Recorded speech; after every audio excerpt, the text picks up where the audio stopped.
한번 보여드리겠습니다. 이렇게. 네, 이렇게 선생님들이 이 세미나실에 함께 모여있습니다. 반갑습니다. 네. 네. 네. 달려오고 계신 분도 있고요.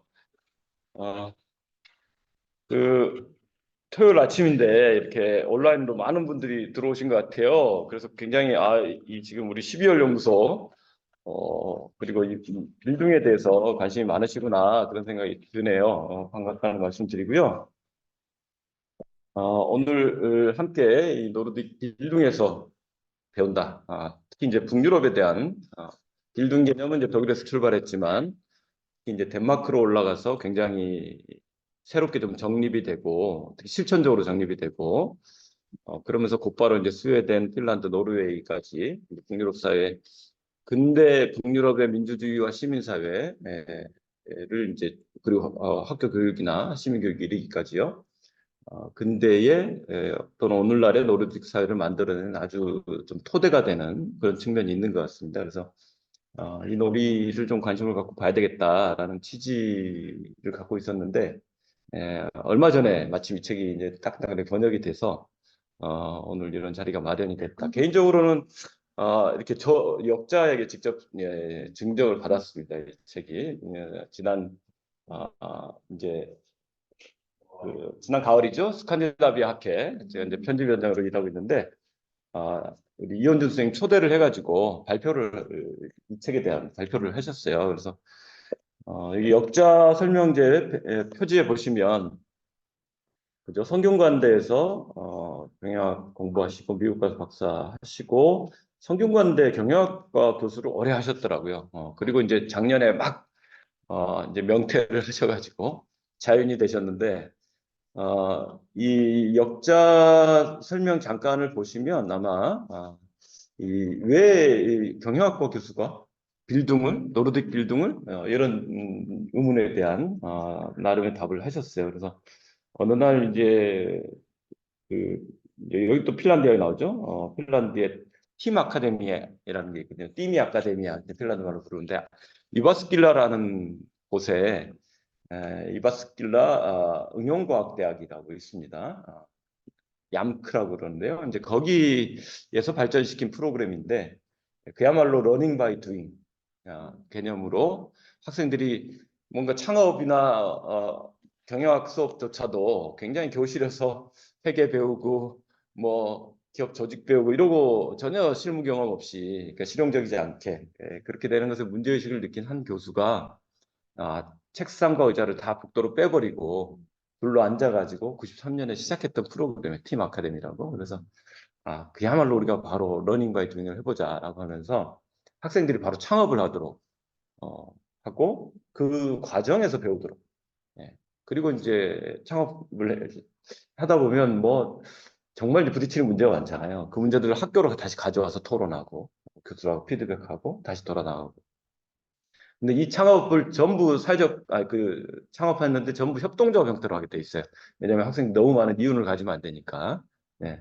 그런 여러 가지 원리가 또 민주주의 원리도 배워야 되고 이런 것들이 들어가 있더라고요. 그래서 저도 예전에 유학하면서 팀 아카데미를 한 2번 갔다 왔거든요. 우리 사회적 경제 하시는 분들이 많이 오셔가지고 협동조합하고 한국에도 많이 소개가 됐습니다. 그래서 한신대에서도 이 프로그램을 가져가서 하고 있고 아마 성균관대에서도 이 프로그램을 가져가서 이제 하신 거죠. 근데 자기가 20년 넘게 경영학 교수 생활하면서 늘 회의에 있었다는 거예요. 이런 거 뭘 가르쳐서 뭐 하나. 맨날 자본주의 사회에서 이윤만 추구하고 학생들도 뭐 관심도 없고 뭐 이런 이제 자괴감이 늘 계셨는데 그 수업을 적용해서 학생들과 새롭게 해보면서 학생들의 눈빛이 바뀌는 걸 보신 거예요. 처음으로. 그리고 본인도 자기 자신이 바뀌는 걸 느낀 거야. 그래서 이게 뭐냐라고 생각해서 더 탐색을 해 들어가 보니 어떻게 핀란드는 이런 프로그램을 만들었지? 라고 들어가 보니 그 밑에는 빌딩이 있더라.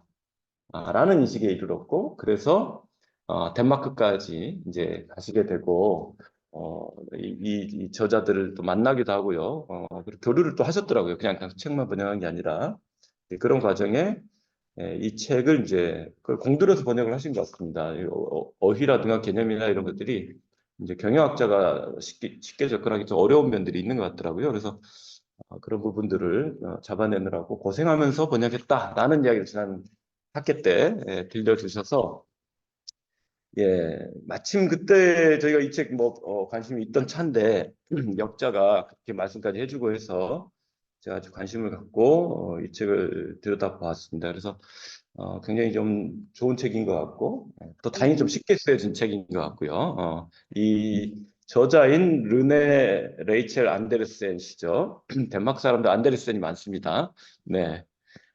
우리 저기 복지국가의 유명한 그 에스핑 앤더슨이라고 부르는데 안데르센이죠, 그죠? 덴마크 정치학자입니다, 그분도. 자, 저자 소개를 좀 볼게요. 덴마크의 표지 보시면 덴마크의 경제학자, 이분도 경제학자.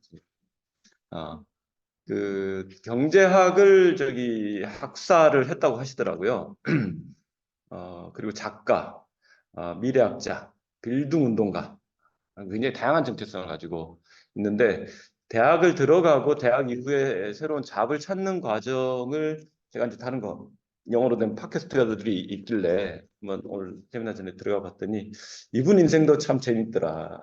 10대 때 굉장히 다양한 고민들과 모색들을 했고 덴마크에도 아마 갭이어가 있나 봐요. 그래서 이제 고등학교 마치고 1년 정도 갭이어를 가지면서 여러 고민을 하고 그때 이미 뭐 라디오 방송을 만들고 음악 다큐를 만들고 굉장히 다양한 활동을 한 다음에 경제학을 택해서 갔는데 어떤 뭐 정규적인 기업에 취직하거나 창업하는 것은 자기하고 잘 안 맞아서 새로운 고민을 하게 됐고 아마 이 빌딩 쪽으로 더 오시게 된 것 같아요.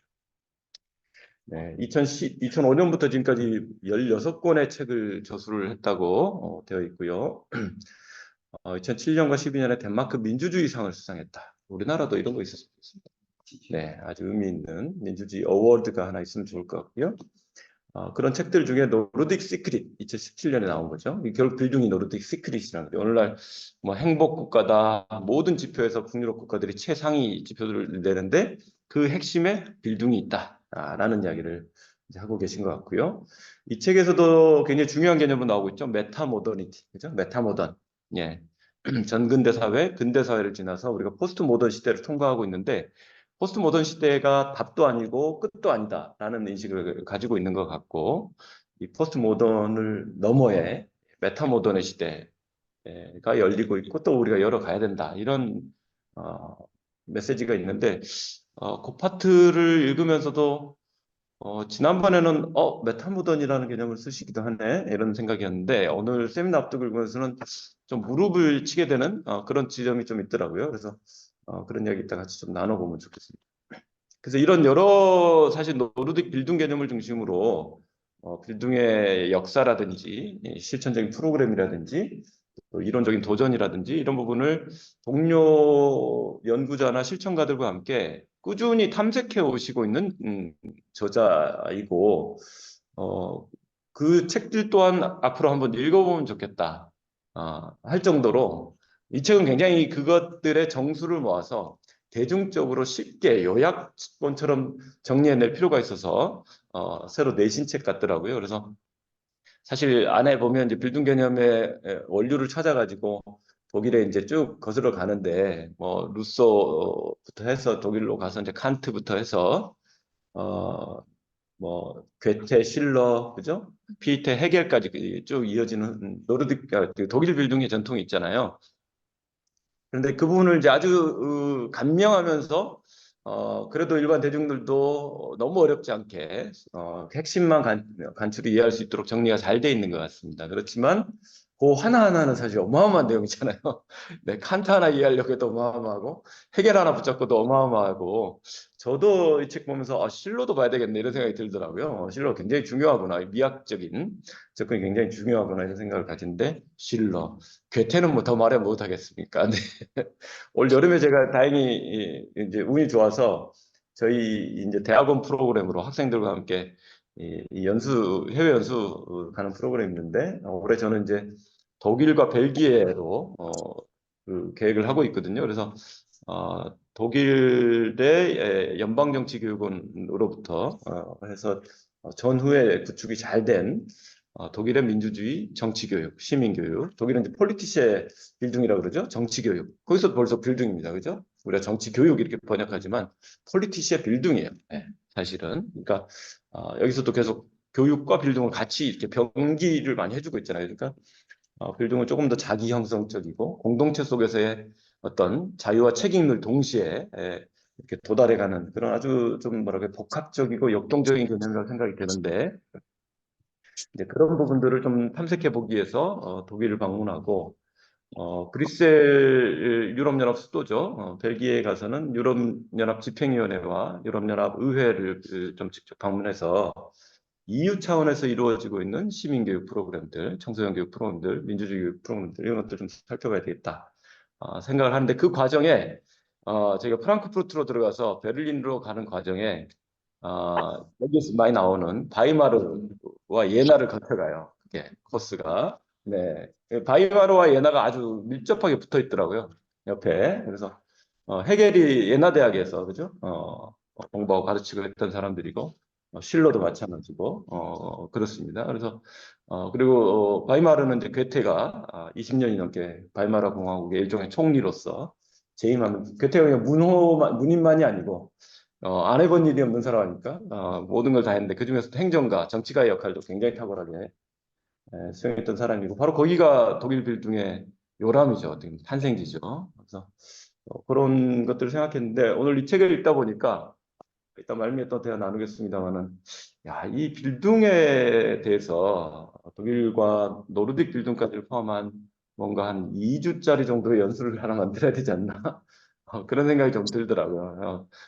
재작 한 3년 전에는 덴마크의 포크 하이스쿨 협회를 직접 방문을 했었거든요. 그 프로그램에서 학생들과 함께. 그래서 그룬트비가 150년 전에 거기에서 학생들 또 시민들을 만났던 그 장소 코펜하겐 중심가에 그대로 덴마크 포크 하이스쿨 협회가 지금도 운영 중입니다.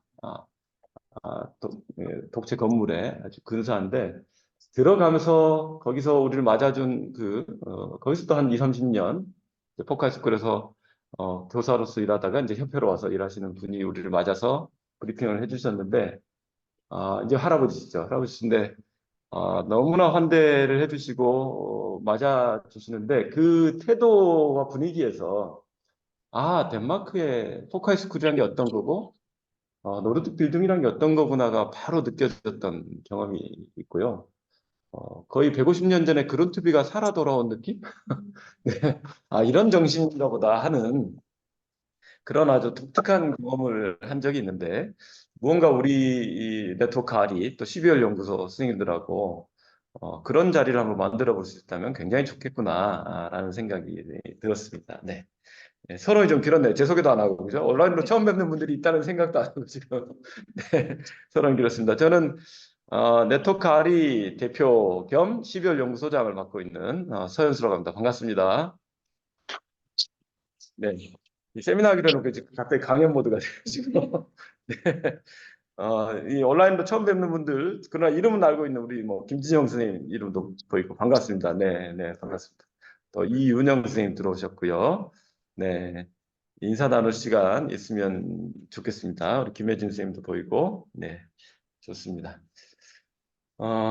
예, 지금부터 뭐, 한 12시 한 반 전까지, 그죠? 한 1시간, 한 4, 50분 정도 책에 대해서 대화를 나누고, 생각을 좀 나누는 시간 가지면 좋을 것 같습니다. 제가 약간 백그라운드 설명을 좀 드렸다, 이렇게 생각을 해주시면, 될 것 같고요. 한 가지만 더 말씀을 드리고, 여러분, 여기 현장에 우선 오프라인 중심으로 대화를 나누다가, 후반부에 온라인에 마이크를 좀 드리겠습니다. 이제 본격적인 세미나 하면 좋을 것 같은데요. 제가 이제 몇 차례 뭐 저희끼리 예전에 12월 정도 준비했던 세미나라든지 또 네트워크 아리에서도 제가 세미나를 하면서 말씀을 드렸는데 핀란드에 가서 처음에 빌둥이라는 말보다 핀란드어로 이야기하는 시비스투스라는 말을 배웠다.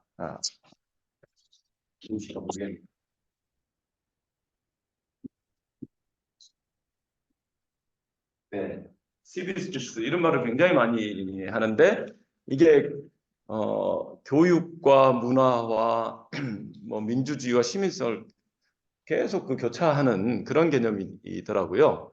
그래서 어, 핀란드에서는 이런 개념을 중심으로 민주주의도 교육도 시민사회도 이렇게 한 200여 년, 150년 이렇게 건설해 오고 유지 발전 그리고 갖고 가는 모습이 있다라고 여러 차례 소개를 해드렸는데 나중에 알고 보니 이 말이 빌둥의 번역어였던 거예요. 예. 그러니까 빌둥이란 말을 핀란드어로 가져와서 빌둥이라고 바로 쓰기보다는 핀란드어 중에 가장 근접한 개념으로 시비스티스라는 말을 이제 찾아서 그 말에다가 매칭을 시켜가지고 핀란드에서는 시비스티스 이걸 정말 입에 달고 살아요. 정치인들도 입에 달고 살고 정책가들, 교사들 뭐랄까 시민교육을 하시는 분들 입에 달고 삽니다. 시비스티스라는 말이.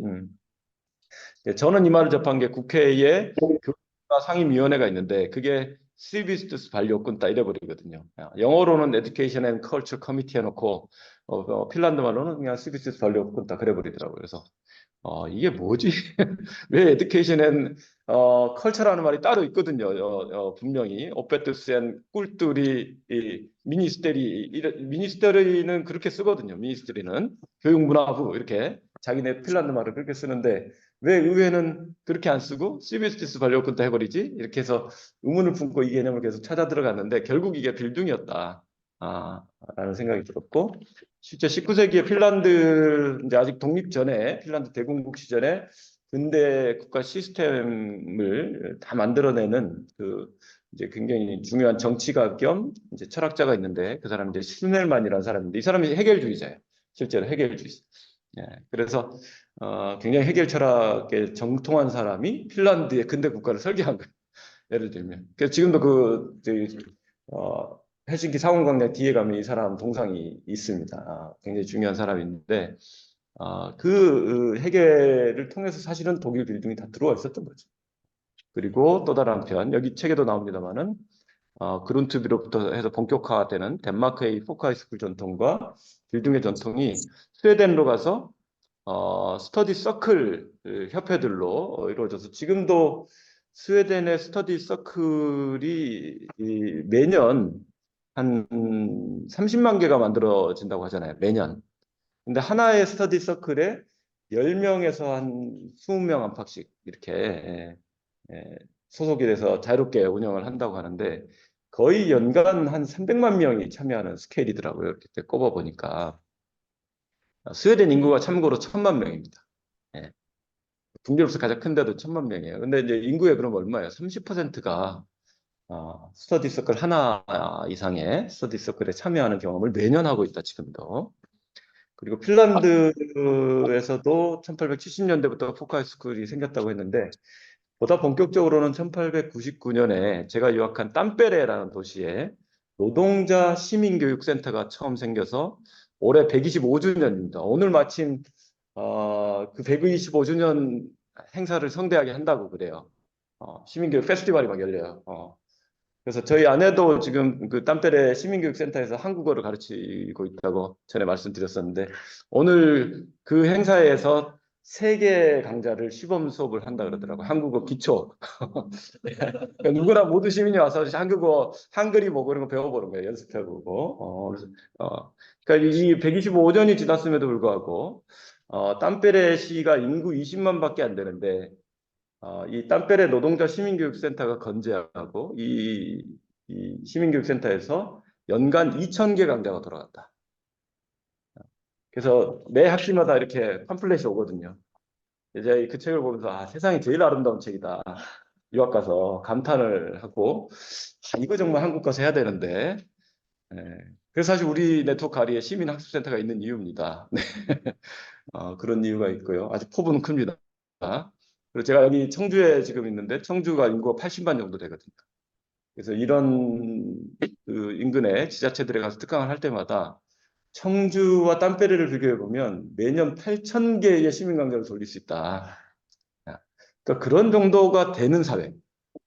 사실 그러면 뭐 제가 생각할 때 민주주의도 복지국가도 시민사회도 게임 끝 아닙니까? 그런 생각이 들 정도예요. 물론 노르딕 사회들도 이 책에서도 이야기했지만 오늘날 새롭게 이 빌딩의 개념이나 정책 프로그램들을 이제 새롭게 재구성해 가야 될 아주 중요한 도전과 전환기를 겪고 있고 이른바 메타모더니티의 단계로 조금 더 적극적으로 능동적으로 이제 탐색해 가야 되는 시기이면 분명한 것 같습니다.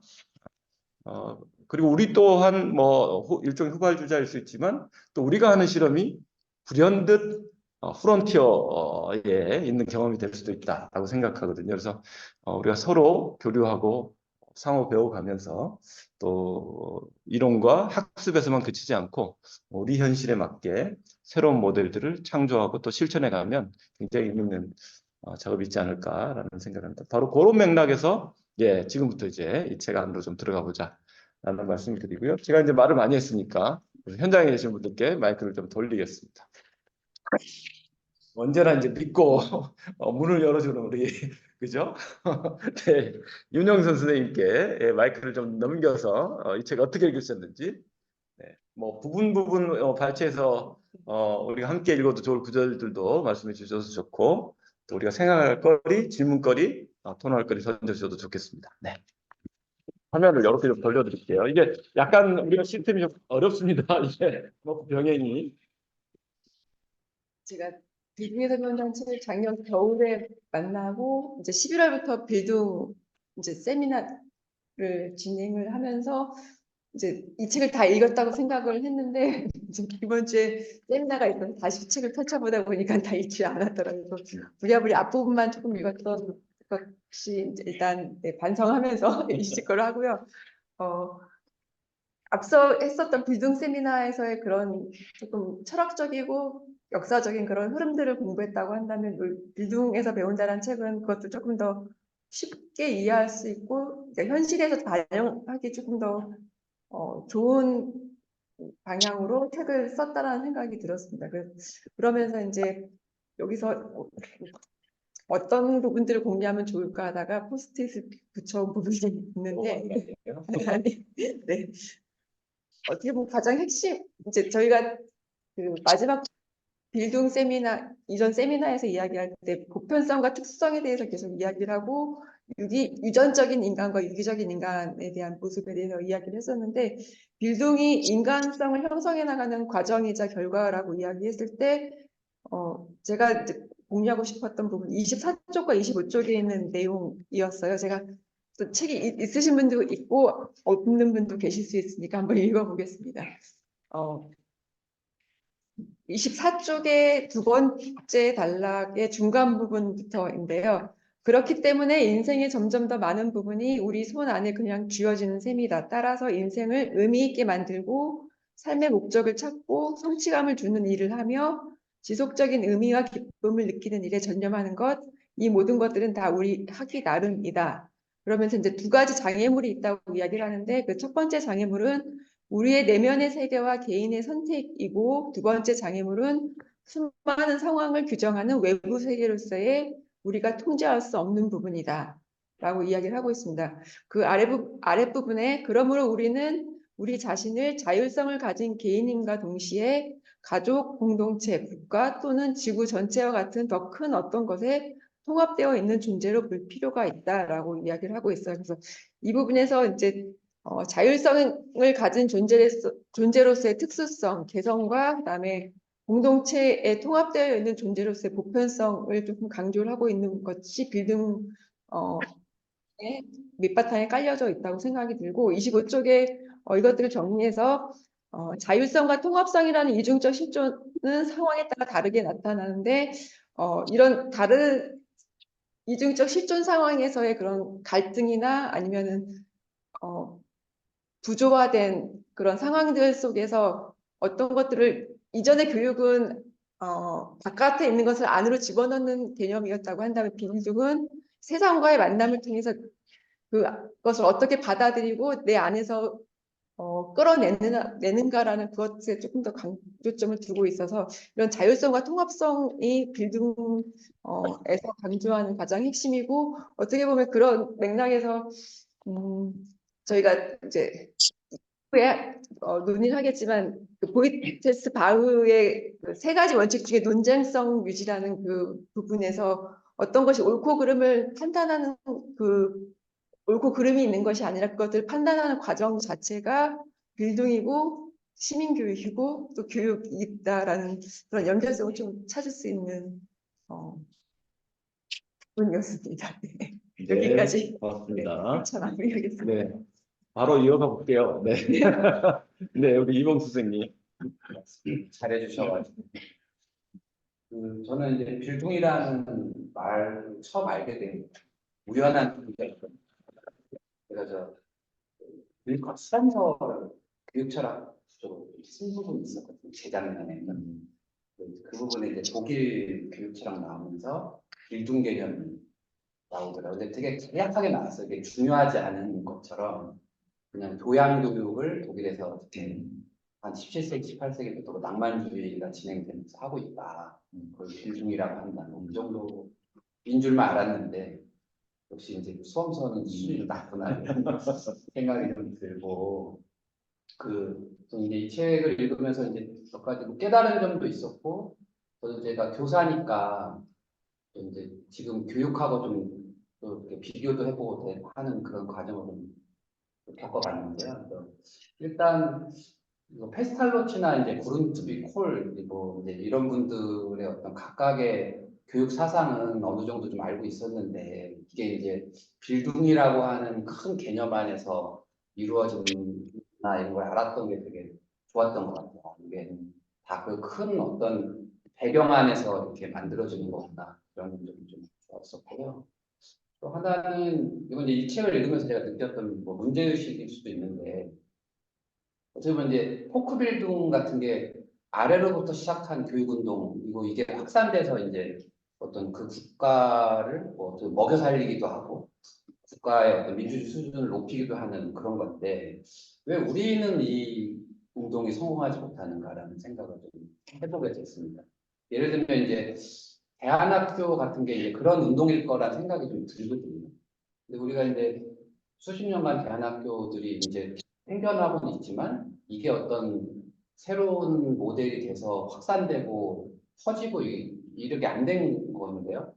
이게 뭐 여러 가지 이유가 있을 건데 저는 약간 제도적 억압 이런 것도 좀 있지 않나라는 생각을 해봤어요. 예를 들면 뭐 졸업 자격을 제도권 학교한테만 주는 문제라든지 분명히 그 교육과정의 평가는 뭐 민주시민 양성이라든지 뭐 이런 게 그런 게 목표에 제시되어 있음에도 불구하고 수능이라고 하는 그런 걸로 이제 평가를 하다 보니까 제도권이 아닌 학교들이 어떤 실험적인 학교들을 만들고 확산시키려고 할 때 이게 뭐라고 할까 전족처럼 크지 못하게 아예 딱 작은 발을 만들어 놓는 게 아닌가. 그래서 사실 이 부분을 좀 건드는 것도 되게 중요하다. 우리가 사실 이런 책을 읽었을 때는 읽고 좋았다는 게 아니고 우리도 그런 사회를 한번 만들고 싶다라는 생각을 갖게 되는 것 같은데요.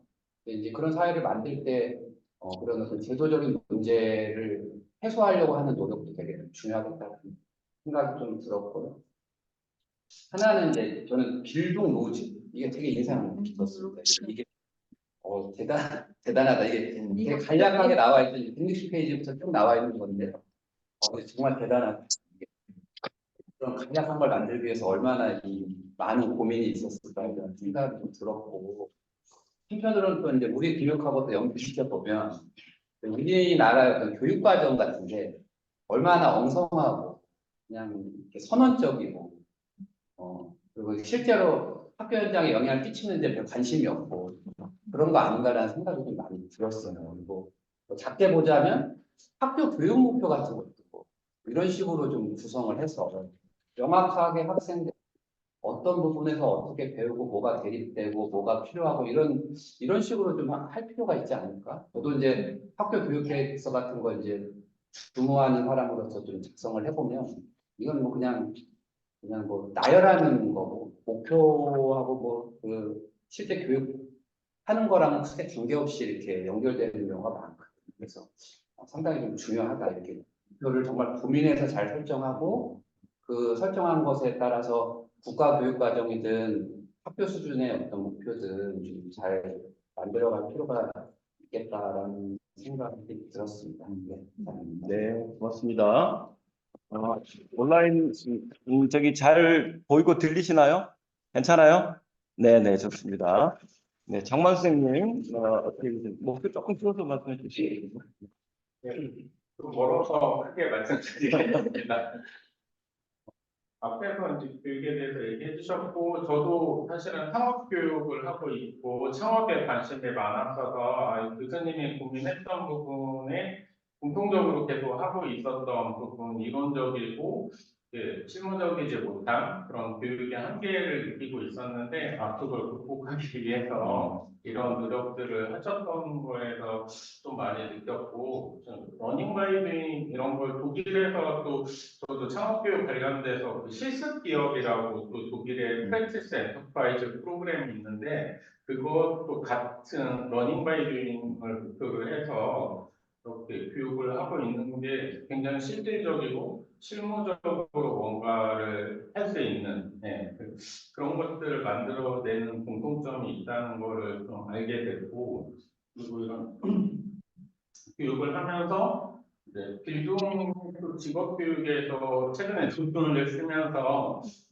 직업 빌딩이라는 얘기도 문헌을 찾고서 이게 계속 진짜 연계점이나 접점들이 굉장히 많고 어떤 근간을 이루고 있는 그런 부분들을 많이 있다는 걸 느꼈고요. 최근 뭐 전체적으로 빌딩은 사실은 좀 애매모호한 정확하게 영어로도 단어가 없다들 하면서 명확하게 규정하지 않음으로써 포용성을 확보하는 그런 의미를 좀 담고 있구나 그런 걸 자꾸 규정을 하려고 하는데 하면 할수록 이렇게 너무 많은 것이 담겨 있어서 쉽게 설명하지 못하는 그런 부분들을 좀 유동이라는 용어에서는 느끼고 있고요. 인상적인 파트를 얘기를 하셔서 저는 이 발달 구독성 발달에 대한 부분들도 많이 연계해서 얘기를 하고 있더라고요. 그래서 저는 177페이지 보면 그 나이에 따른 어떤 형성이나 어떤 발달 단계 어떤 거를 익혔으면 좋겠다고 하는 부분이 있는데 그 177페이지 2페이지 보면 15세가 되면 누가 보고 있지 않을 때조차도 부족의 팀플레이어가 되고 부족에 충성할 수 있어야 한다. 여기서 부족이라 함은 직장이나 같이 자주 어울리는 친구들을 의미한다. 친구, 고용주, 동료, 팀메이트, 성적 파트너 등과 같은 성적 파트너 등과 같은 사람들은 명확하지 않고 계속해서 표현되지 않더라도 공유하는 규칙을 이해하고 서로를 신뢰할 수 있기를 기대한다. 저는 이제 나이가 50을 나이 커밍아웃을 갑자기 이게 15세에 이렇게 도달해야 될 것들도 지금도 우리 직업 생활을 하거나 동료들끼리도 같이 추구해야 되는 부분에서 아직 서로 아무도 보지 않고 이래도 서로 신뢰를 하고 그런 행동을 하고 믿음을 줄 수 있는 그런 것들을 하는 거를 아직도 좀 키워야 되고 이런 것들을 만들어 가야겠다는 점에서 그런 것들을 좀 배워야겠다는 걸 많이 느꼈고 그러니까 마무리로 이제 교수님이 덴마크 얘기해 주셨는데 저도 작년에 정책대학원 다니면서 우리 윤승재 학사님하고 같이 애프터스쿨에 방문해서 그게 그런 여유가 주는 점이 우리의 진로나 이런 거를 결정을 할 때 많은 그런 시행착오를 통해서 정말 진로 나한테 맞는 게 뭔지를 탐색할 수 있는 시간을 충분히 주는데 우리나라는 그 시간에 거의 뭐 고시라든지 뭐 공무원 시험이라든지 이런 오직 시험에만 얽매이다 보니까 그런 것들을 고민하지 않고 오히려 그런 애프터스쿨레 같은 청소년식의 그런 시간들이 충분히 주어지지 않기 때문에 대학에 가서 그런 방황들을 하고 그래서 늦게 조금 더 탐색이 되기 때문에 오히려 그런 기회들을 제공을 하는 게 훨씬 더 많은 진로나 이런 것들 삶을 윤택하게 살아가는 데 있어서 굉장히 도움을 준다는 거를 좀 기본적으로 느껴서 그걸 마무리로 공유하고 싶습니다. 네, 고맙습니다. 네, 그러면 이제 이쪽으로 한번 보겠습니다. 네, 보이시나요? 이렇게 하면. 네, 김현진 쌤, 네, 나오고 있죠? 지금 이제 강만수 선생님 얘기를 듣고 나서 드는 생각이 그 속도냐 속도가 중요하냐 방향이 중요하냐 이 생각이 드는데 제가 2018년에 저희 교육감님하고 같이 덴마크의 푸터스쿨레를 공부하는 게 있었거든요. 아무튼 가보셨네요. 여기는 굉장히 높은 땅이야. 애프터스쿨레 거기 이제 가지고 여기에서 보내는 1년이 그냥 이제 인생에서 보내는 7년과 같다. 애프터스쿨레의 1년에서 보내는 시간 속에서 자기가 자율적으로 독립해서 살아가는 경험, 그리고 친구들하고 어울리는 그 경험, 내가 무언가를 스스로 이렇게 해본 경험이 되게 중요하다. 그게 그 이후 20살 이후에 7년을 좌우한다라고 이야기를 하더라고요. 그래서 그때 교육감님이 했던 말이 우리도 한국에 돌아가면 3년 안에 이런 애프터스쿨 5개를 만들겠다. 5개를. 근데 여기 일단 충북 지역에 그렇게 하겠다라고 했었는데 그러고 나오면서 이제 아차 싶어서 했던 얘기가 여기에서 계속 중요하게 얘기하는 게 속도가 아니라 방향을 얘기하는 거를 우리가 실수했다. 여러분 그날 저녁에 얘기했던 기억이 나더라고요. 근데 이제 그래서 우리는 정말 너무 빠르게 무언가를 결정하고 그리고 그거를 20살 이전에 학생들한테 충분한 시간을 주지 않고 결정을 강요하고 있는 것은 아닌가라는 생각이 들어서 지금 이제 그 지점이 연결이 됐고요. 이제 제가 사실은 맨날 포스트잇을 너무 많이 붙잡아가지고 무슨 얘기를 해야 될지 막상 몰라가지고 이번에 딱 3가지로 추렸는데요. 그 첫 번째 하나가 60쪽에 세 번째 줄에 이런 인사가 나오고요. 따라서 헤르더는 어떤 문화인지 문화 자체가 개인의 발달을 제약하는 조건이면서 동시에 촉진하는 조건이라는 것을 암시하고 있다라고 말을 했는데 그게 장수명 교수님이 지금 수업하시는 제도와 공부 정책에서 제도를 정의할 때 딱 이 부분을 말씀을 하셨어요. 그래서 이제 제도라고 하는 것이 개인의 발달을 제약하는 조건이면서 동시에 촉진하는 조건이다. 그런데 지금 우리의 그 학교라고 하는 현장은 학생들에게 정말 지적으로 충분한 것들을 이렇게 받아들이게 하는 학습의 장을 만들어주는 충족시켜주는 조건이기는 하지만 한편으로는 거기에 너무 매몰되면서 정말 자신에 대해서 고민해야 되고 또 이제 자신을 형성해 나가는 과정에 대한 것들에 대해서 간과하고 있는 것은 아닌가라는 생각이 좀 들었습니다. 그리고 이제 이 빌딩을 얘기하면서 문화적으로 접근하는 것의 중요성에 대해서 괴테나 슈퍼나 그 독일 철학 전통에서 이야기를 하고 있었거든요. 이제 우리가 되게 문화를 얘기를 하면서 우리는 되게 문화적인 우월주의에 지금 빠져 있는 것은 아닌가? 라는 생각이 좀 들으면서 이 부분을 봤거든요. 일단 그 문화에 대해서 얘기한 부분이 68쪽에 나오거든요. 힐러가 얘기했다고 하는 부분인데요. 그 부분을 읽어보겠습니다. 파란색 글씨에 있는 부분이요. 따라서 문화의 가장 중요한 역할 중 하나는 인간을 순전히 육체적 관계에 있는 어린 유아기에부터 예속시키는 것이다. 이로써 그 사람은 이의 영역이 허용하는 범위 내에서 스스로 자아를 형성하고 미학적으로 성장하게 된다. 인간은 육체적인 상태에서가 아니라 육적인 상태에서만 도덕적으로 발달할 수 있기 때문이다.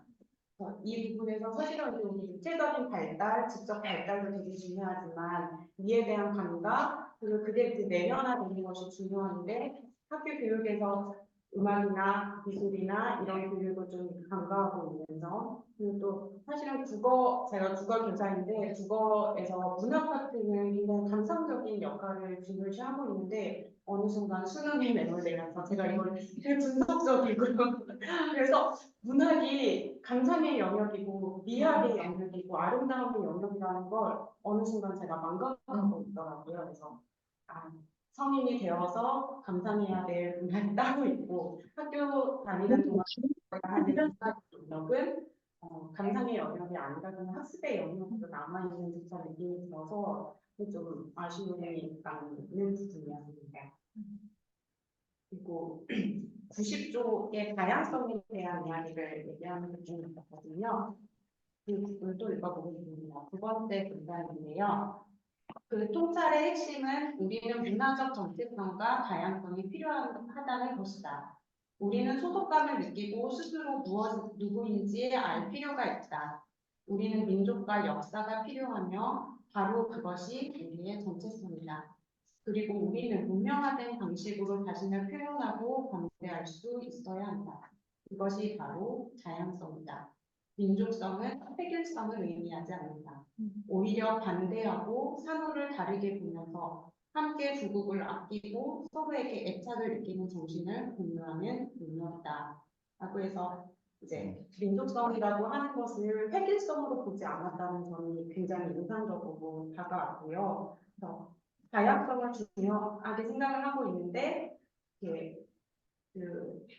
이제 지금 중국에서 생기고 있는 대안학교에서는 사실은 다양성보다는 사실 또 어떻게 보면 진보적인 성향으로 되게 굳어가면서 오히려 다양성을 차단하고 있는 것은 아닌가라는 생각이 들어서 이 부분이 이제 저한테는 조금 그러니까 최근에 또 있었던 일이 있고 또 최근에 만들어진 대안학교에서 좀 문제가 되었던 일들이 있어서 이 부분이 오히려 다양성을 다양성을 얘기하지만 획일성을 강요하고 있는 것은 아닌가라는 생각이 들어서 이 지점으로 다가왔습니다. 그리고 126쪽과 127쪽에 대한 내용인데요.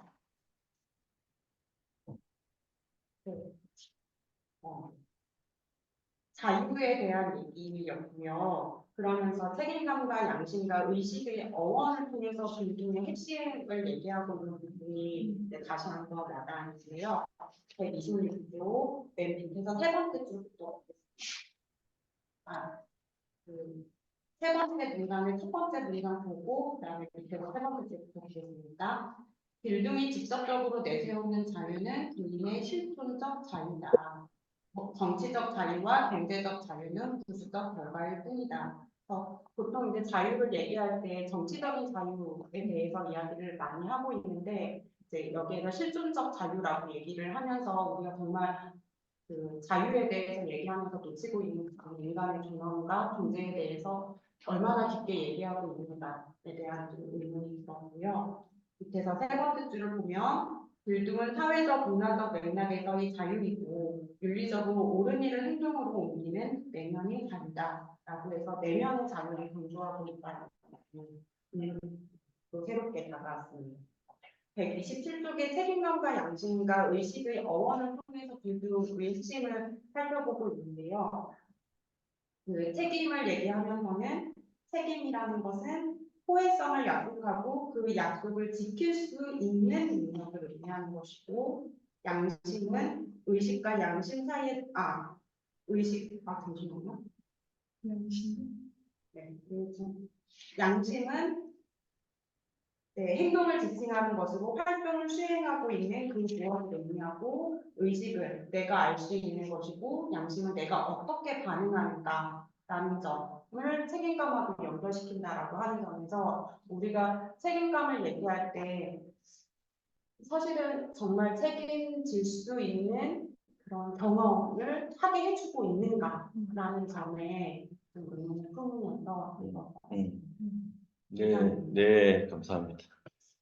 포스트잇을 자꾸 붙이다 보면 저도 적은 게 너무 많아서 이게 의미가 없어지는 그런 경험을 하게 되는데요. 방금 그 말이 나온 김에 저도 이 부분 굉장히 중요하고 인상 깊게 봤는데 자유와 책임에 대해서 영미권의 어떤 자유주의적인 이른바 리버럴리즘적인 접근과는 상당히 배가 다른 면이 있지 않은가 싶어서 인상 깊게 봤던 구절인데요. 김 선생님이 읽어주신 김에 제가 조금 더 읽겠습니다. 126페이지에 그 읽었던 파트죠, 그죠? 빌둥이 직접적으로 내세우는 자유는 개인의 실존적 자유다. 정치적 자유와 경제적 자유는 부수적 결과일 뿐이다. 사실 여기서 일단 우리가 해천 마크가 필요한 것 같아요. 캐치한마크를 딱 하면서 사실 느낌표도 필요한 지금 그 대목입니다. 이로 인해 많은 사람이 빌둥이 자유의 개념이라는 것을 이해하기 어려워진다. 우리는 흔히 정치적 자유, 경제적 자유 이 수준에서만 생각하니까요. 사람들이 전형적으로 이해하는 자유는 언론의 자유, 양심의 자유, 집회의 자유 등과 같은 정치적 자유, 즉 국가로부터의 자유입니다. 특히 앵글로색슨족과 미국인들은 자유에 대한 정치적 자유주의적 개념에 너무 사로잡혀 다른 관점에서의 자유를 놓치는 경향이 있다. 이분이 참고로 대학 다닐 때 캘리포니아에서 교환학생으로 1년인가 있었고 상당히 미국 생활도 해봤던 분이더라고요. 근데 미국 생활 경험해보고 아 나는 아메리칸이 아니고 유로피안이구나 이걸 느껴서 돌아갔다고 하더라고요. 자, 어쨌든 자 빌둥은 자유이지만 진보적 관점의 정치적 자유와는 간접적으로 관련되어 있을 뿐이다. 그러나 빌둥 없이는 정치적 자유의 개념도 없을 것이다. 빌둥은 생물학적 본능, 자신의 감정, 부모와 다른 어른들의 도덕적 조언, 사회의 규범 등으로부터 덜 통제받을 때 더 잘 자라나는 자유다. 정부나 다른 사람으로부터의 자유가 아니라 자율과 통합이다. 즉, 빌둥은 사회적, 문화적 맥락에서의 자유이고 윤리적으로 옳은 일을 행동으로 옮기는 내면의 자유다. 이는 미래를 더 멀리 바라보고 사회를 더 넓게 바라보는 성숙한 시선으로 옳다고 느끼기 때문에 행동으로 옮기는 자유다. 더 멀리, 넓게 보는 시선으로 사회를 이해하고 정서적 의무와 책임을 느낄수록 우리는 더 큰 것들에 대해 책임지는 실존적 자유를 누리게 된다. 이는 사소한 것들로부터의 자유이기 때문에 개인적 자유에 대한 침해로 느껴지지 않는다. 이런 이제 문단이 굉장히 인상적입니다. 그 어떻게 보면 빌둥의 처음부터 끝까지 계속 강조하고 있는 한 측면이 지금 처음에도 말씀하셨던 것처럼 자율성과 통합성의 이중적 실천이고 그럴 때 특히 외면 세계에 대한 능동적인 대응과 성찰, 실천도 중요하지만 그것의 출발로서의 내면의 세계에 대한 새로운 각성과 재발견, 탐구인데 바로 그러한 측면에서 내적인 어떤 측면의 내면의 자유 또는 실존적 자유를 이야기하고 있는 것 같고요. 그것이 이제 방금 뒤에 나오는 책임, 양심, 소명 이런 것들과 또 연결되는 것 같습니다. 그래서 안 그렇거든요? 네, 어떻게 보면 끊임없이 이 부분을 환기시키는 것이 노르딕 빌딩의 중요한 특징 중에 하나이고 아마 그것은 그렇게 된 데에는 이제 독일 철학의 영향도 하나 있을 것 같고 독일 철학이나 예술 이런 쪽에 영향도 하나 있는 것 같고요. 그다음에 덴마크로 넘어와서 그룬트비 자신이 사실은 굉장히 신학적인 백그라운드를 가지고 있잖아요. 그래서 어쨌든 이제 이분 이제 그 북유럽 같은 경우도 이제 루터교에 기반한 이제 기독교 크리스찬리티를 기본적인 문화적 규범과 같이 틀로 가지고 있는데 그 부분이 근대화의 물결 속에서 제대로 이렇게 핵심이 전수되는 게 아니라 권위주의적인 껍데기만 남아 있고 굉장히 불평등한 계급 체제를 유지하는 이데올로기로 전개되는 것들에 대해서 문제의식을 가졌던 거죠. 그래서 농민들이나 평민들에 대한 새로운 교육과 민주주의적인 사회 질서가 필요하다고 생각을 했는데 그것을 빌둥의 원리로서 끄집어내려고 했던 것인데 이게 그냥 어떤 하나의 사회 체제에 대한 구상이나 어떤 이론으로 그친 것이 아니고 끊임없이 내면으로 들어가는 이런 지점이 여기서 뭐 어떤 면에서는 정신이나 영성에 대한 이야기도 계속 꾸준히 하잖아요. 이 개념 자체가 오늘날 입장에서는 논쟁적일 수 있고 여전히 좀 뭐랄까요? 퀘스천 마크가 딸려 있을 수는 있지만 또 다른 한편에서 노르딕 빌딩에 굉장히 강한 강점일 수도 있겠다라는 생각이 드는 면도 있습니다. 그러니까 우리가 오늘날의 우리 민주주의나 교육이나 시민사회 전반의 어려움들을 이렇게 헤아려 볼 때 지금 어떤 지점에서 굉장히 뭔가 좀 황무지와 같은 상태로 방치되어 온 것들이 있는 것 같은데 이런 부분들을 노르딕 사회가 좀 짚어주는 면들이 아닌가 싶습니다. 물론 이것이 이제 노르딕 바깥에는 어떻게 적용되어야 되는가 또 다른 쟁점이죠. 그건데 또 민족주의에 대한 문제나 여러 가지로 이야기를 해주고 있긴 한 것 같습니다. 네. 어쨌든 이 부분 같이 좀 함께 보면 좋겠다 싶어서 제가 잠깐 끊었습니다. 네. 유쌤. 되게 많네요.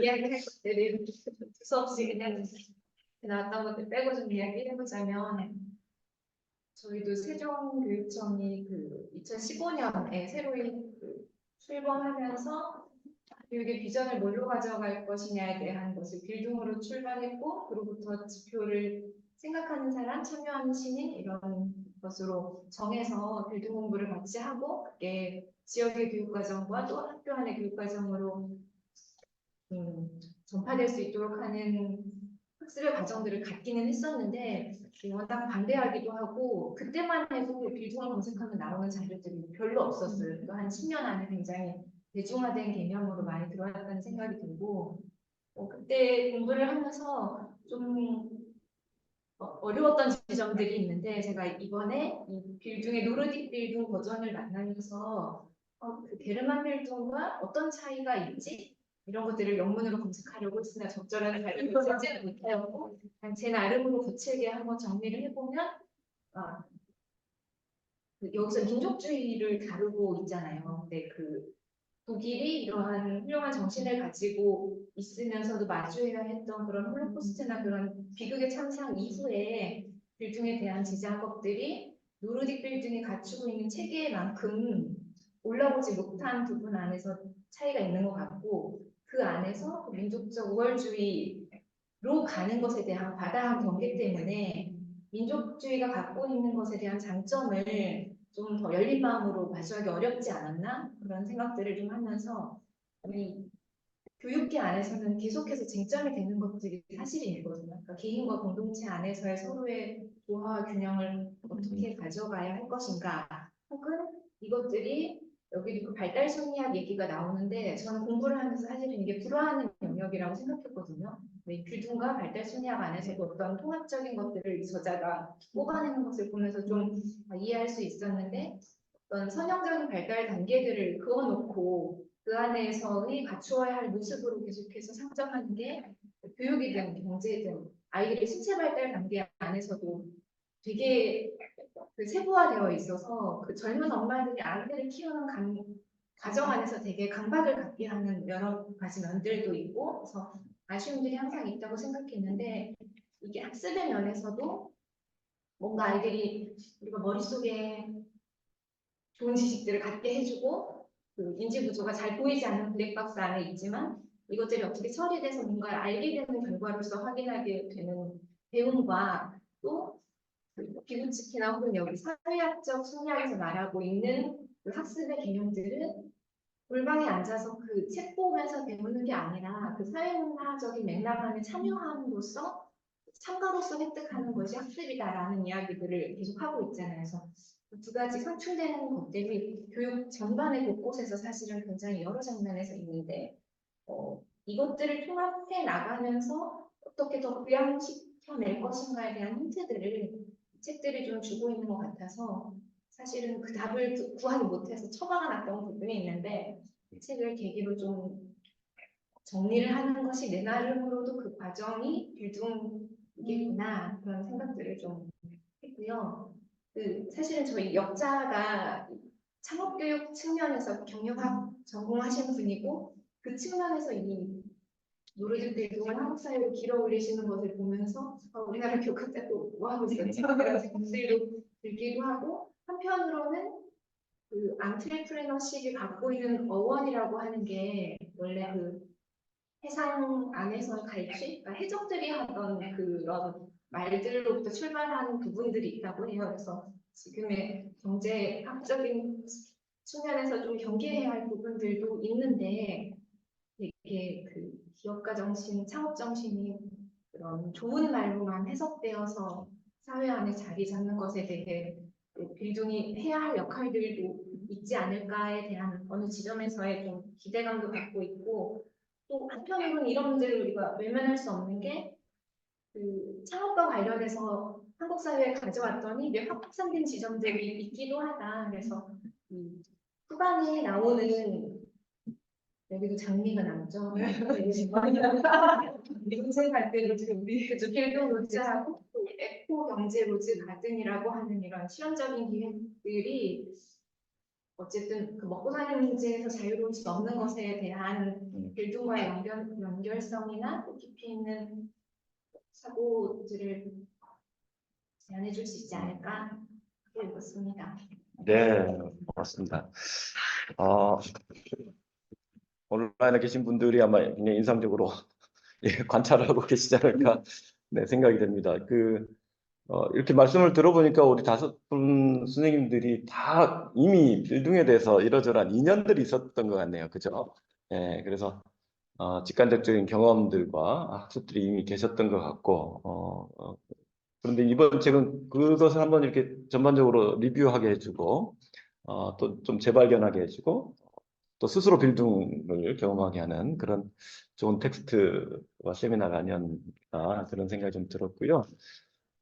조금 더 이제 이제 2라운드 끝났는데 한 라운드 정도를 더 돌리고 우리 이제 온라인에 참여하고 계신 선생님들하고도 의논 조금 더 해보겠습니다.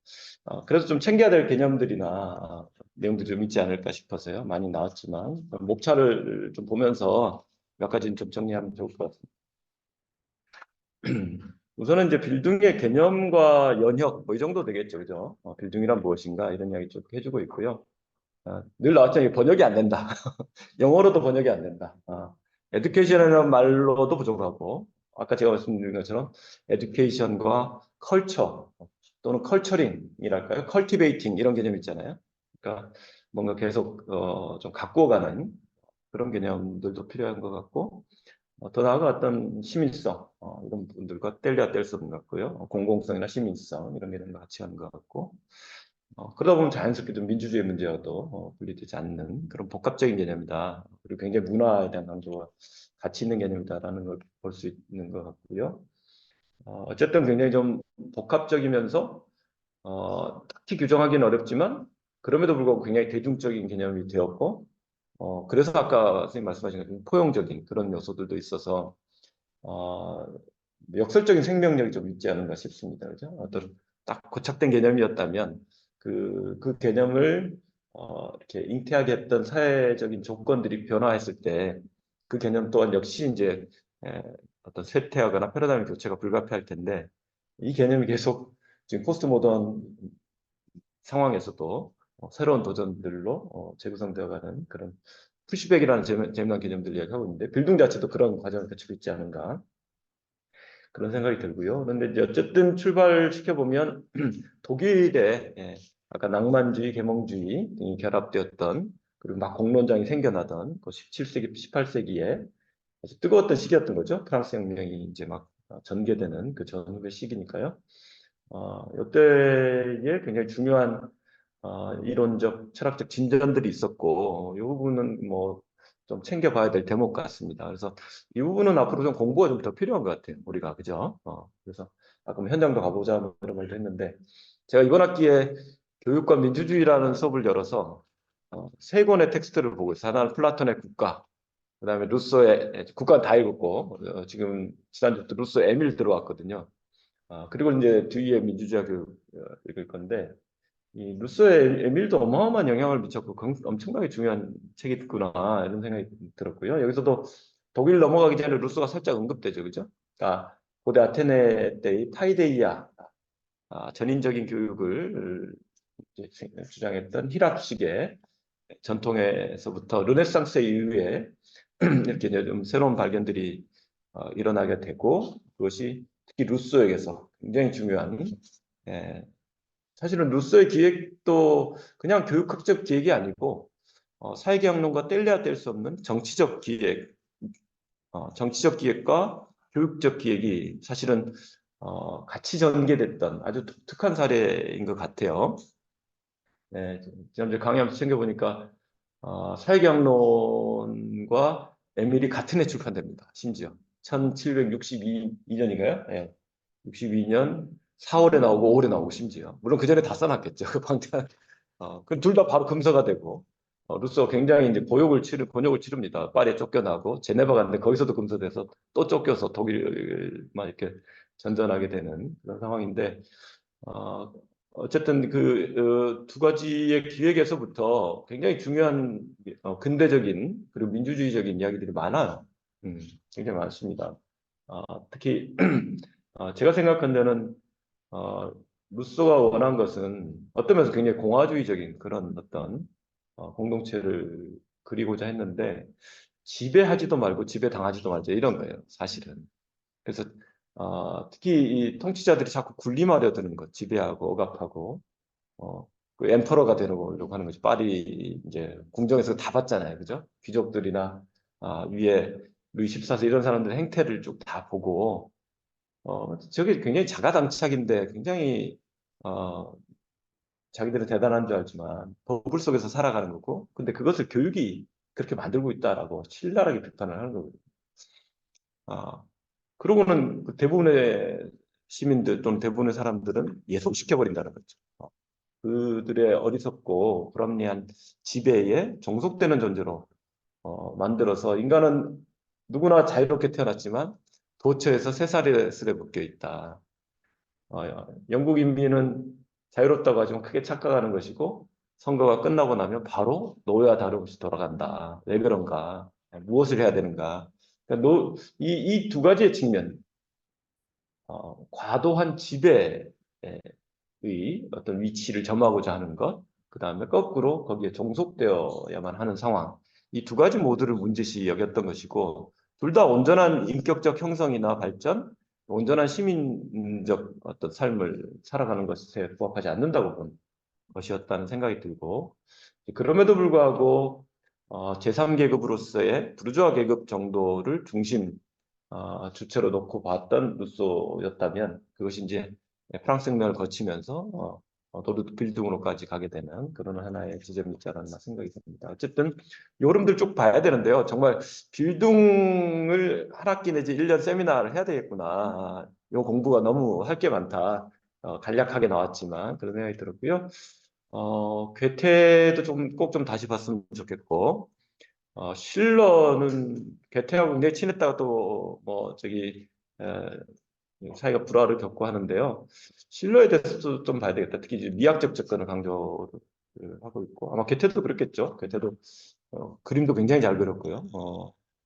다방면의 천재였는데 실러에게서 이 예술과 문화, 미학의 재발견이 이제 일어나고 있는데, 이거는 어떻게 보면 플라톤이 국가론에서 시인들을 다 추방해 버리는데 이 또 다른 앵글로 지금 근대성의 속에서 다시 들어오는 면이 있다. 근데 이런 부분들을 조금 실러를 직접 우리가 만나면서 좀 뭐랄까요, 대결적인 사유를 한번 전개해 볼 필요가 있겠구나 하는 생각이 좀 해봤습니다. 어쨌든 요 파트 굉장히 흥미로웠다는 생각이 들고요.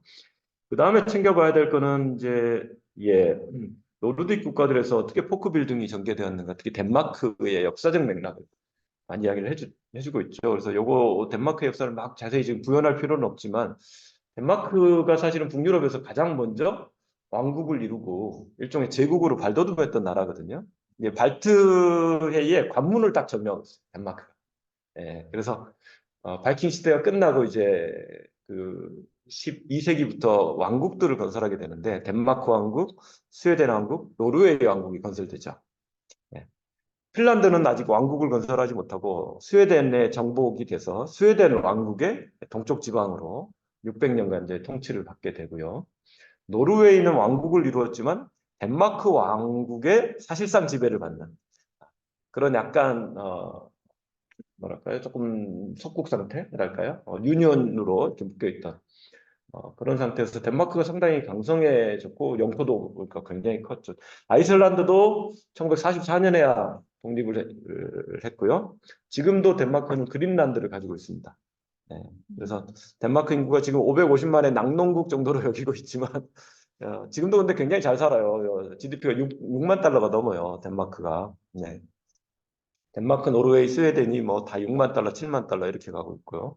핀란드가 한 5만 달러 이런 정도 가고 있습니다. 그래서 막 그런 상황인데 19세기 덴마크는 그야말로 안팎에 치여가지고, 특히 나폴레옹 전쟁 때 줄을 잘못 쓰는 바람에 나폴레옹한테 쓰는 바람에 이 노르웨이를 빼앗깁니다. 노르웨이 완전히 빼앗기고 노르웨이는 또 스웨덴 지배를 받다가 독립을 이제 20세기 하게 됐죠.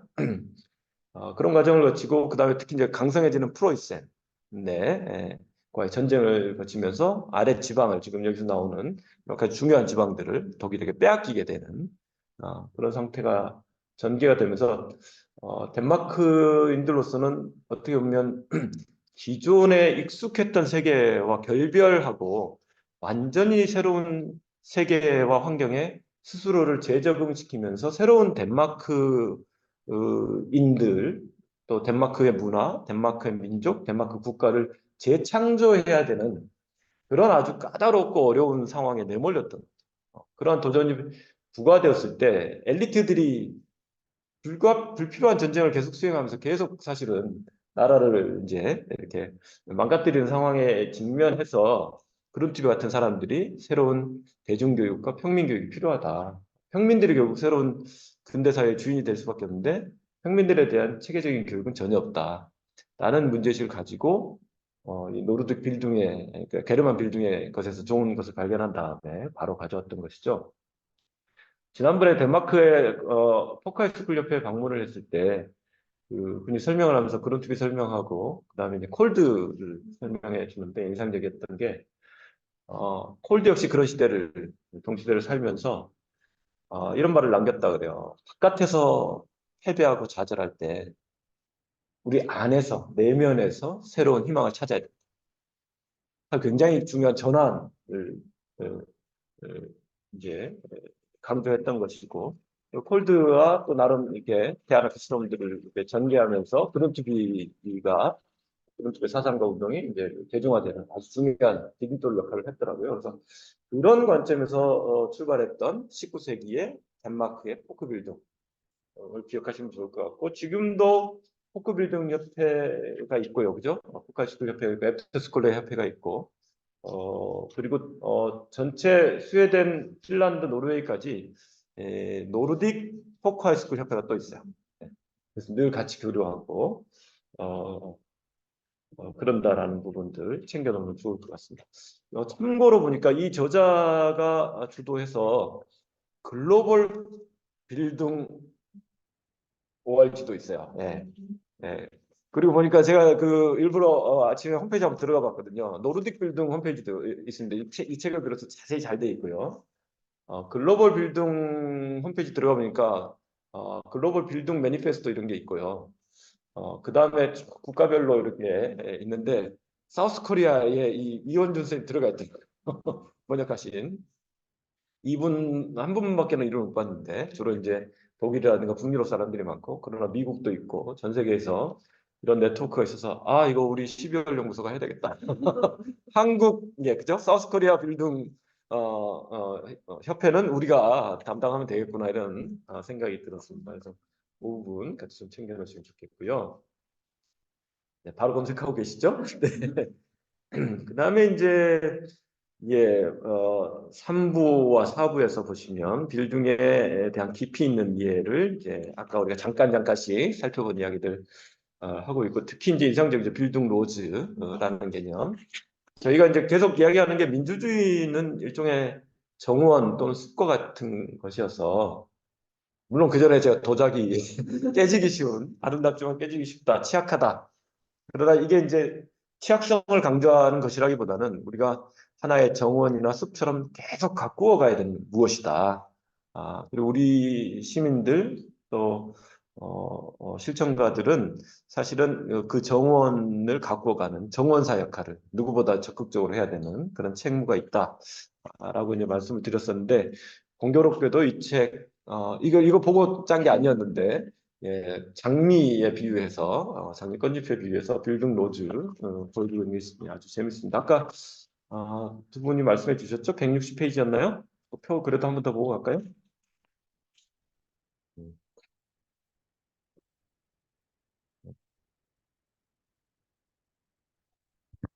네, 160쪽에 보시면 빌딩 로즈 일종의 이제 장미 꽃잎으로 이렇게 이제 보여주고 있고요. 네. 권력과 힘이 가운데 있고 원심력으로 여러 가지 지금 사실적 지식, 과학, 테크놀로지, 생산, 미학, 서사, 윤리 이런 것들이 이제 함께 어우러져 돌아간다라는 이야기가 있고 오른쪽 표에 보시면 빌딩 로즈의 영역, 과거와 현재, 생산의 영역에서 과거의 모습, 현재의 모습, 근데 나중에 메타모던의 모습이 또 나오는 것이죠, 그죠? 이런 비유들을 쭉 해주고 있는데 그 뒤에 이야기와 맞물려서 그 뒤에 또 그림이 나오네요, 그죠? 여기 170쪽, 171쪽 데 보시면 이 부분에 대해서 그죠? 네, 각각이 이 극단로 치달을 때 나타나는 문제들. 과학조차도 지나치면 교만한 과학주의, 그죠? 앞으로 이게 더 심해질 것 같아요. 그죠?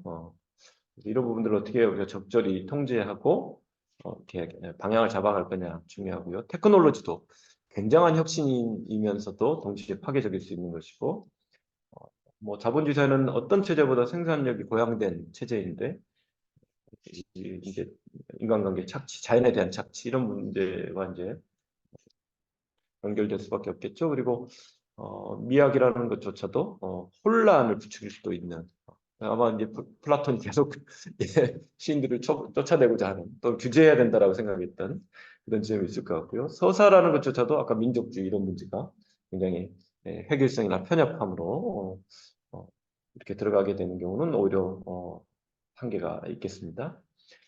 윤리에 대해서도 여러 가지 다른 맥락이 있을 수 있겠다라는 이야기를 하고 있네요. 이런 부분들 그리고 172쪽까지 그림이 계속 나오네요. 그죠? 그러면서 깊은 교육과 이해, 의미와 목적이 있는 발전, 지속 가능한 번영에 이런 축을 가지고 앞으로 빌딩 로즈의 협업 구조가 가야 되지 않냐라는 이야기를 쭉 해주고 있는데요. 그 부분 한번 읽어볼게요. 172쪽은 우리가 꽃잎들을 가로질러 가장 멀리 있는 영역과 협력할 준비가 되면 권력은 사회 전체에 분산되어 우리는 모든 영역에서 자유를 누리며 책임질 수 있게 된다. 그렇게 된다면 분권화로 인해 권력은 더욱 복잡해질 것이다. 그러나 모든 영역의 의사결정자들이 각자의 영역을 통해 자유와 책임과 사회 전체에 대한 임무를 다한다면 사람들은 모든 영역의 발달 과정에서 지속 가능한 번영, 깊은 이해, 의미, 목적의식 등을 즐길 수 있을 것이다. 이는 깨달음, 임파워먼트, 해방을 누리는 것이고 빌딩이 증진되는 것이기도 하다.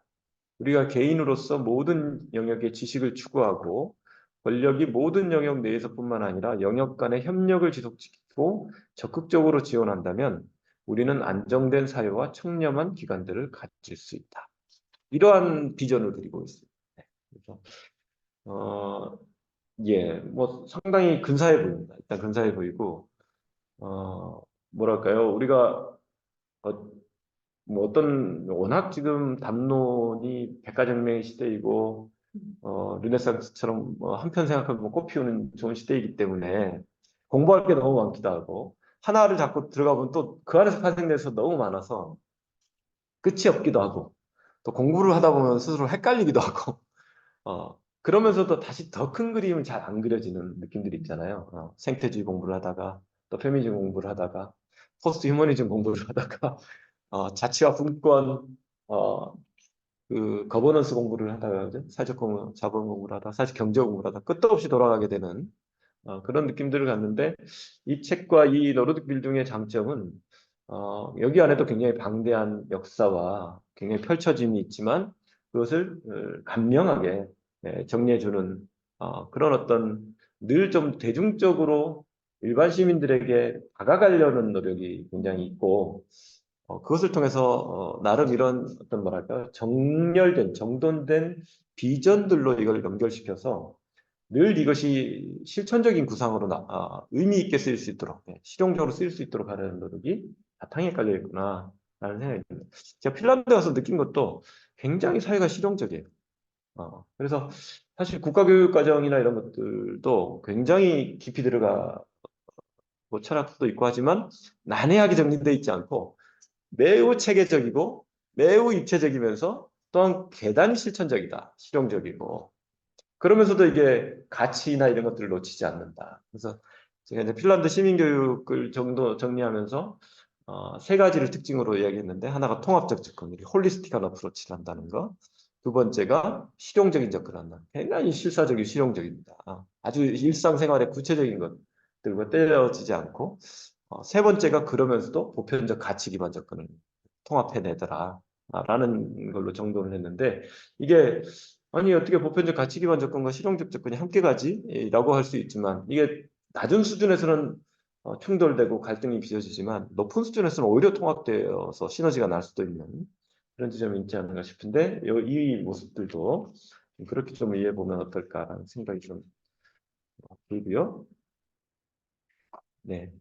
그러면서 이제 마지막에 여러 가지 좀 프로그램들까지 유아교육에서부터 이게 좀 정돈해서 이야기해주고 있는 부분 인상적입니다. 빌둥과 빌둥 결핍의 모습 보면서 아까 이제 나이에 따라서 뜨끔했다 그랬는데 좀 뜨끔뜨끔하죠. 빌둥 결핍의 모습, 예, 내 안에, 우리 안에, 그죠? 그런 모습들이 있지 않았나 하는 고민들이 듭니다. 민주주의 공부를 하면서 똑같은 고민을 하게 되는데, 네, 플라톤의 국가론에서 강력하게 경고하는 이제 이상적인 국가 이야기도 하지만 그렇지 않은 현실에 존재하는 참주정에서부터 과두정 그리고 민주정 또한 타락했을 때의 모습들에 대해서 강력한 경고의 메시지 그리고 아주 생생한 묘사들을 해놓고 있는데 그건 뜨끔뜨끔 하거든요. 우리가 오늘 살아가는 모습과 크게 다르지 않은 것 같고 아까 루소 역시 우리가 지금 어떤 존재로서 살아가고 있고 사회 안에서 위치되어 있고 교육이 어떤 모습인가를 아주 적나라하게 이야기를 하고 있어서 돌아보게 하는 힘이 있는데 이 안에서 또 이제 그런 요소가 많지 않은가 하는 생각을 이제 해보았다는 말씀드리고요. 한 가지만 더 짚고 이제 4라운드로 넘어가 보겠습니다. 메타모던 아까 처음에 출발을 시켰지만 이 부분 역시 이야기를 안 할 수는 없는 것 같습니다. 그래서 노르딕 빌둥 또는 빌둥이 가지고 있는 다양한 특성과 장점이 많은데 특히 조금 전에 그 빌둥 로즈에서 보셨듯이 무언가 좀 그래도 끊임없이 방향성을 스스로 정립하고 그것을 가지고 소통하려고 한다라는 생각이 듭니다. 근데 이른바 이제 우리가 20세기 후반부터 지금까지도 광범위한 영향을 미쳐온 다양한 사조의 포스트 모더니즘의 물결이 존재하는데 이 과정에서 일종의 이제 해체의 물결이 굉장히 강력했던 것이죠. 이것은 이제 기성의 근대 산업 문명, 백인 중심주의, 유럽 중심주의, 이성 중심주의를 해체하는 굉장히 레디칼한 도전자로서의 위상이 있었고 영향이 있었다고 생각하고 분명한 기여가 있다고 생각합니다. 심지어 굉장히 진보적인 흐름들조차도 근대의 주류적 패러다임의 한계들, 생산주의라든지 어떤 역사 법칙주의라든지 어떤 일방향의 진보주의 사관이라든지 이런 부분들을 뛰어넘지 못했고 특히 이제 생태주의의 문제라든지 새로운 지배 피지배 관계 등장이라든지 민주주의에 대한 불철저함이라든지 이런 한계들이 이제 부분적인 한계들로 꾸준히 있었다고 생각이 되고 이걸 안에서부터 비판하고 내파에 들어간 다양한 사조의 포스트 모더니즘 물결이 오늘날 우리에게도 굉장히 큰 영향을 미쳐 있고 의미가 있다고 생각하는데 그럼에도 불구하고 이 저자가 강력하게 따끔하게 이제 지적을 하듯이 포스트 모더니즘과 해체주의 안에서는 답이 없다. 예. 해체는 능한데 건설을 못한다. 새로운 대안을 제시하지 못하고 있다. 특히 통합된 비전을 제시하지 못하고 있다. 라는 이야기를 하면서 메타모더니즘이 필요하다. 메타모던의 규범과 새로운 질서를 우리가 상상해야 되고 그러할 때 노르딕 빌딩이 여전히 중요한 잠재력을 제공할 수 있다. 라고 이야기를 하고 있는 것 같아요. 그래서 그 부분이 이제 3부와 4부를 넘어가면서 굉장히 중요하게 짚어져야 될 대목이 아닌가 싶고 그러할 때 빌딩조차도 새로운 또 도전에 직면해 있는 것이다. 전환적 도전에. 그래서 사실은 포크 빌딩 3.0이 필요한 상황이다. 예컨대 오늘날 같은 이민과 다양성의 시대에 이 노르딕 빌딩이 중시해왔던 민족주의에 대한 해석을 어떻게 해야 될 것인가. 이것이 또 다른 어떤 민족 우월주의라든지 또 다른 대제주의로 흐르지 않아야 할 텐데 뭐또 다른 동화주의라든지 그죠?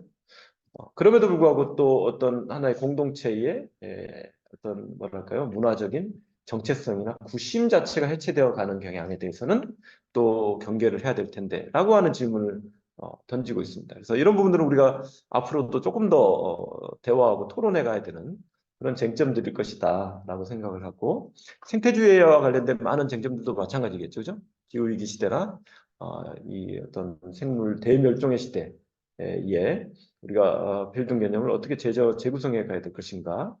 어, 그리고 이제 북유럽 사회만 하더라도 복지국가가 요즘 굉장히 여러 안팎에서 도전과 개혁의 압력에 직면해 있거든요. 인구 구성의 문제, 초고령화의 문제라든지 여러 뭐 산업 사회 자체의 변동 이런 부분들의 직면에서 이제 탐색들을 하고 있는데 이와 연결된 빌딩에 대안은 무엇이냐 이런 얘기도 하고 있고 특히 덴마크에 아직도 많은 포카이스쿨이나 애프터스쿨리가 작동하면서 청소년기에 10% 정도의 청년들이 코호트 그룹에서 참여를 하는 의미 있는 결과를 내고 있지만 19세기의 포카이스쿨하고 비추어 보면 어떤 면에서는 조금 낙후돼 있다고 보인다. 그런 지적도 하고 있잖아요. 그래서 아까 그 로즈에서 보시면 테크놀로지, 생산, 과학 이런 이야기가 바로바로 들어왔던 것이고 농업 분야의 가장 최신의 테크놀로지들을 가지고 어떻게 농사를 지어서